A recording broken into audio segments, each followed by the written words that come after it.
नमस्कार, मैं हूं रंजीत झा। इंडिया गठबंधन ने इस बार लोकसभा चुनाव में दो मोर्चे पर चुनावी जंग लड़ने की रणनीति बनाई और वो रणनीति काम कर गई है। इसका बड़ा असर आज के दिन यानी 4 जून को नतीजे में देखने को मिल रहा है। जो शुरुआती रुझान आए, अब तो आधे दिन गुजर गए, इसके बाद यह रुझान ही नतीजे में तब्दील होंगे ऐसा भी माना जा रहा है। और इस बार इंडिया गठबंधन का मिशन भी सफल हुआ। हमने कहा 2 मोर्चे पर चुनावी जंग लड़ने की रणनीति थी।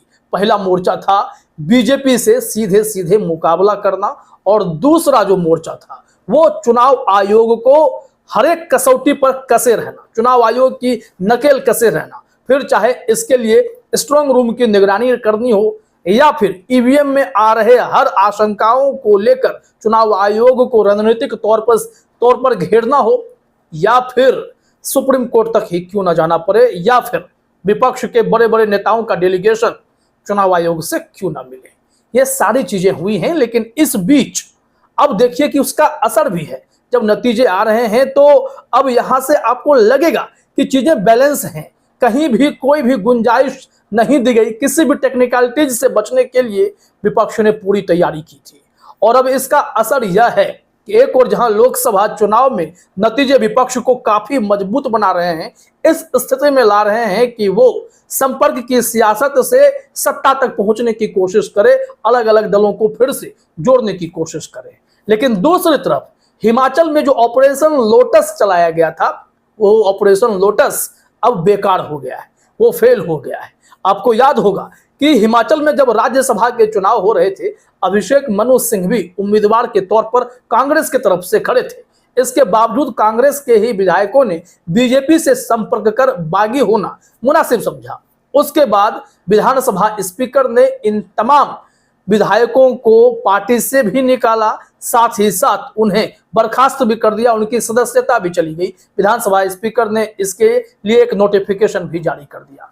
उसके बाद ये सब बीजेपी से हाथ मिलाए थे, बीजेपी ज्वाइन कर लिए। इन सब को बाईपोल में उपचुनाव में बीजेपी ने टिकट दिया था। 6 में से 4 सीटों पर ऐसे भगोरे उम्मीदवार चुनाव हार गए हैं, यह सबसे बड़ी खबर है। और 2 सीटें बीजेपी जीत पाई हैं, लेकिन उससे पहले ही बीजेपी को जोरदार झटका तब लगा था वो कोई भी खेल कर पाती। 3 निर्दलीय उम्मीदवार स्वयं जाकर इस्तीफा दे देते हैं और वो कहते हैं कि हमें विधायक भी नहीं रहना।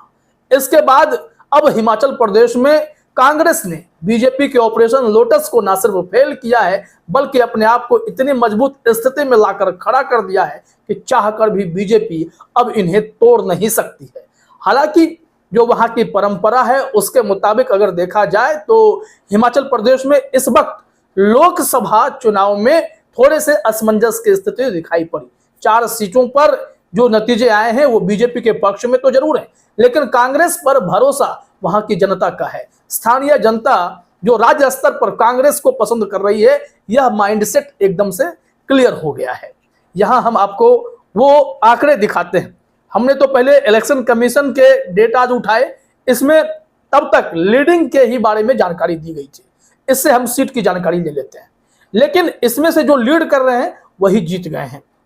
देखिए, यहां है गागरेट, ये हिमाचल प्रदेश में पड़ता है, विधानसभा क्षेत्र है। विधानसभा सीट पर राकेश कालिया खड़े थे, इंडियन नेशनल कांग्रेस ने टिकट दिया था। वो लीडिंग है और जीत भी गए हैं, जो लेटेस्ट रिपोर्ट है उसके मुताबिक। उसके बाद कुतलेहार को अगर देखें तो हिमाचल प्रदेश के विधानसभा का ही सीट है। और फिर यहाँ विवेक शर्मा जो इंडियन नेशनल कांग्रेस से लीडिंग दिख रहे हैं, वो भी जीत चुके हैं। सुजानपुर में जो हिमाचल प्रदेश का ही विधानसभा क्षेत्र है, इस सीट पर captain Ranjit Singh Indian National Congress से ये भी लीड कर रहे हैं, लेकिन वो अब जीत चुके हैं। वहां जो रिपोर्ट आई, जो चूंकि इलेक्शन कमीशन के वेबसाइट पर लोड बहुत है, डेटा काफी लेट अपडेट होता है, लेकिन जो हमारे पास रिपोर्ट है उसके मुताबिक 6 में से 4 ये लोग जीत चुके हैं। जो बरसार है, इसमें से 2 पर बीजेपी की जीत हुई, तो बरसार में बीजेपी के कैंडिडेट इंदर दत्त लखनपाल ये जीते हैं। और फिर धर्मशाला में बीजेपी जो है यहाँ जीती है, सुधीर शर्मा जीते हैं। लेकिन जो लाहौल स्पीति है हिमाचल प्रदेश में, इस सीट पर अनुराधा राणा इंडियन नेशनल कांग्रेस चुनाव जीत चुकी है। वैसे तो इस बार के आंकड़े बेहद दिलचस्प आते रहे हैं। यहाँ पर जेल में बैठे इंजीनियर रशीद ने वहां उमर अब्दुल्ला को जम्मू कश्मीर में चुनाव हरा दिया है। अब आप सोचिए कि यह जो सियासत है, यह जो लोकतंत्र है, वह बताता है कि जनता किसे पसंद करेगी और कैसे चुनाव जिताएगी। लेकिन इस बीच अगर टेक्निकल खेल में कहीं विपक्ष फंस जाता, कहीं स्ट्रांग रूम के बाहर निगरानी से चूक जाता, कहीं चुनाव आयोग को नकेल कसने में पीछे रह जाता, तो शायद ऐसे नतीजे आपके सामने आते नहीं। यह भी मानकर चलिए। इस संबंध में हुआ क्या था, एक दैनिक भास्कर की रिपोर्ट है, वो आपको देख लेना चाहिए, ताकि इससे एकदम से स्थिति क्लियर हो जाती है कि खेल बहुत बड़ा हो जाता, लेकिन यहां बीजेपी के नकेल कसने के लिए कांग्रेस ने भी उसी कुएं में उतरकर इन्हें रोक दिया है। अब जो निर्दलीय विधायक हैं, उन्होंने इस्तीफा देकर बीजेपी के तमाम सपनों पर ही पानी फेर दिया। मतलब आगे चलकर 3 सीटों पर उपचुनाव फिर से होंगे। यहां दैनिक भास्कर ने हेडलाइन में लिखा, हिमाचल में 3 निर्दलीय एमएलए के इस्तीफे मंजूर, लोकसभा चुनाव नतीजों से पहले बीजेपी को झटका, उपचुनाव वाली 6 सीटें जीती तो भी कांग्रेस से पीछे। लेकिन ये 6 सीटें जीतने का सवाल ही पैदा नहीं हुआ, क्योंकि 4 सीटें तो कांग्रेस यहां जीत गई है। अब इनके लिए मुसीबत खड़ी हो गई। जो समीकरण है और जो 3 निर्दलीय इस्तीफा दिए वो कौन कौन से हैं और क्यों उन्होंने इस्तीफा दिया है, इसका मकसद भी धीरे धीरे साफ हो जाएगा। जब फिर से उपचुनाव होंगे तो यह किसके पाले में जाएंगे, किसके साथ खड़े होंगे, कौन पार्टी नहीं जाएगी, इस पर नजर बनाए रखना होगा। यहां कहा जा रहा है, लोकसभा चुनाव के रिजल्ट से एक दिन पहले सोमवार को हिमाचल के विधानसभा स्पीकर कुलदीप सिंह पठानिया ने 3 निर्दलीय विधायकों के इस्तीफे मंजूर कर लिए। इनमें नालागढ़ के विधायक केएल ठाकुर, देहरा के विधायक होशियार सिंह और हमीरपुर के विधायक आशीष शर्मा शामिल हैं। इन तीनों ने हिमाचल प्रदेश की एक राज्यसभा सीट के लिए हुए चुनाव में बीजेपी उम्मीदवार हर्ष महाजन को वोट दिया था। इसके बाद तीनों ने 22 मार्च को विधानसभा स्पीकर और सचिव यशपाल के सामने पेश होकर अपने इस्तीफे सौंप दिए थे। तीनों भाजपा ज्वाइन कर चुके हैं, लेकिन अब इन लोगों का इस्तीफा जो है मंजूर कर लिया गया है, क्योंकि बीजेपी के खेल को भांपने के बाद स्पीकर साहब वेट कर रहे थे कि इन निर्दलियों का क्या करना है। लेकिन अब वो समझ चुके हैं कि बीजेपी का ऑपरेशन लोटस हिमाचल प्रदेश में नहीं चलने वाला है। यहां देखिए, इस वक्त जो दलीय स्थिति है हिमाचल प्रदेश की, कहा जा रहा है हिमाचल प्रदेश में अगर दलीय स्थिति की बात करें तो विधानसभा में कुल 68 सीटें हैं और बहुमत के लिए 35 एमएलए चाहिए।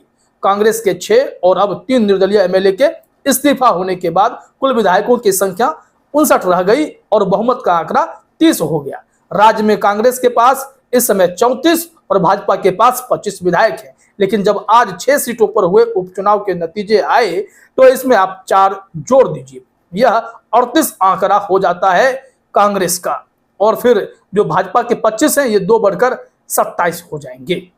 निर्दलीय वाले सीट खाली रहेंगे। इससे अब जो है हिमाचल प्रदेश में खासकर कांग्रेस पार्टी एकदम से मजबूत हो गई। और इतना ही नहीं, अब जब इस बीच में लोकसभा चुनाव के नतीजे आ रहे हैं तो फिर यह नतीजा भी साफ मैसेज दे रहा है कि इंडिया गठबंधन चाहे तो जोड़ तोड़ की सियासत का काम शुरू करे। और जोड़ तोड़ का मतलब यह नहीं है कि कोई विधायक खरीदना है, यहाँ सीधे पार्टी से बात करनी होगी कि आप अगर हमारे साथ आते हैं तो आप और हम मिलकर इस देश में लोकतंत्र को मजबूत कर सकते हैं, तो साथ दीजिए। बशर्ते नीतीश कुमार हो या फिर चंद्रबाबू नायडू हो, ये लोग अगर एनडीए को छोड़कर इंडिया के साथ आते हैं तो फिर आपको कुछ और ही समीकरण दिखाई पड़ने लगेगा। और ऐसे में नीतीश कुमार पर सबकी नजर है। पता चला कि नीतीश कुमार से कांटेक्ट करने की कोशिश सम्राट चौधरी ने की। दिल्ली से उन्हें डिप्टी पीएम का, उप प्रधानमंत्री का ऑफर तक मिल गया है। वहीं जो चंद्रबाबू नायडू हैं, उन्हें उनके राज्य के लिए, आंध्र प्रदेश के लिए कहा गया कि विशेष राज्य का दर्जा देंगे और आप जो चाहेंगे सब मिलेगा, लेकिन हमारा साथ दीजिएगा क्योंकि हमारी सरकार फंस रही है।